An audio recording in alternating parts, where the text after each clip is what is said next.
Spettakolari u kulurita. Hekk ġiet deskritta minn bosta ċ-ċerimonja tal-ftuħ tal-Olimpjadi ġewwa Rio de Janeiro. Il-31 edizzjoni tal-Olimpjadi ingħatat bidu fl-Istadium Maracanã f'trasmissjoni diretta segwita minn madwar 3 biljun ruħ minn madwar id-dinja. It-trasmissjoni li f'pajjiżna bdiet għal-ħabta tas-sija tas-sibt filgħodu kienet ikkaratterizzata minn animazzjoni brillanti li wriet dak kollu Brażiljan. L-aktar mument mistenni kien il-ħin meta xelet it-torċa massiċċa Olimpika. Ma setax jonqos isfin mas-samba li ndaqqet fost l-euforija ta' dawk preżenti.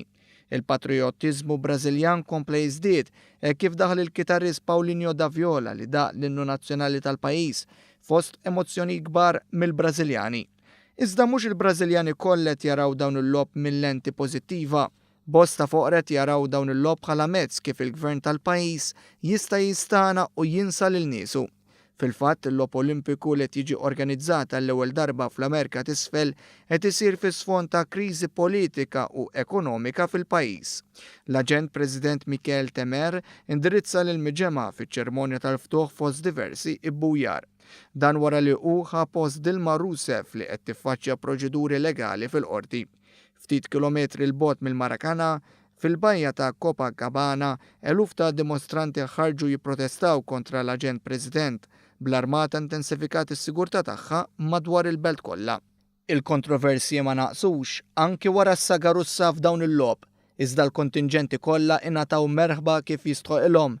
Il-kontingent Malti kien immexxi mill-għawwiem Andrew Ketkuti li ġar il-bandiera Maltija filwaqt li l-kontingent imlaqqam tar-refuġjati irċieva l-akbar ċabċib.